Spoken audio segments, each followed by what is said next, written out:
అసలు ఈ బచ్చల కూర తినడం వల్ల ఎన్ని ప్రయోజనాలు ఉన్నాయో తెలుసా అసలు? హాయ్ అండి, అందరికీ నమస్కారం. ఐఎమ్ భార్గవి.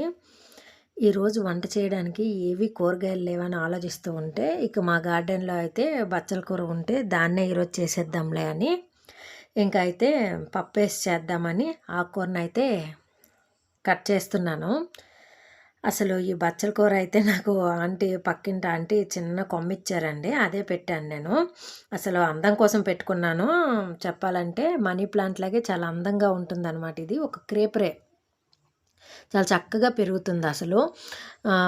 దీనికి ఒక తాడుని కట్టేసి పైకి పెట్టాము అంటే ఇంక అలా అల్లేస్తుంది మొత్తం. చాలా అందంగా ఉంటుంది చూడడానికి కూడాను. అలాగనే నేను ఒక మనీ ప్లాంట్‌లో పెంచుకుందాంలే అనేసి అడిగి తీసుకున్నాను. అయితే ఈ బచ్చల కూర ఒకసారి యూట్యూబ్‌లో నేను చూసేటప్పుడు దీని యొక్క ప్రయోజనాలైతే విన్నాను నేను. అప్పటినుంచి ఇంకా నేను కూడా వండటం స్టార్ట్ చేశాను. ఎక్కువగా అయితే నేను కందిపప్పు వేసి వండుకుంటాను. చాలా బావుంటుంది. ఇంక దీనికైతే అసలు వేరు కూడా అవసరం లేదు. చిన్న కొమ్మ అయితే పెడితే చాలు వచ్చేస్తుంది. చాలా బాగా వస్తాయి. ఇంకా ఈ బచ్చల కూరలో అయితే vitamin A, C, calcium, magnesium, copper వంటివి మంచి పోషకాలనేవి ఉంటాయి. మనం బచ్చల ఆకుకూరని ఎక్కువగా కందిపప్పుతో తింటే మనకి మలబద్ధకం అలాంటివి ఏమీ ఉండవండి. ఇది శరీరంలో వేడి అంతటిని కూడా తగ్గిస్తుంది.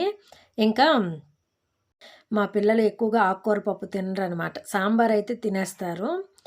ఆకుకూర పప్పు అయితే వద్దు అంటారు. కానీ ఆకుకూర పప్పు అనేది చాలా హెల్తీ కదండీ! అని తెలిసిన నుంచి తర్వాత నుంచి నేను వీక్లీ 2 టైమ్స్ అయితే చేస్తూ ఉంటాను. అలా కంటిన్యూగా ఆకుకూర పప్పు వండడం వల్ల మా పిల్లోలకైతే అలవాటయింది. ఇప్పుడు చక్కగా తింటున్నారు. అయితే ఈ మొక్కని ఈజీగానే ఇంట్లో పెంచుకోవచ్చండి. పెద్దగా దీనికి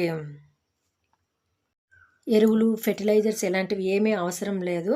సో, మీకు ఎక్కడైనా సరే మార్కెట్‌లో కనిపిస్తుంది కదా! తెచ్చి వండుకున్న తర్వాత ఆ కాడలు ఉంటాయి కదండీ! దాన్ని నాటినా చాలు చాలా ఎక్కువగానే వచ్చేస్తాయి.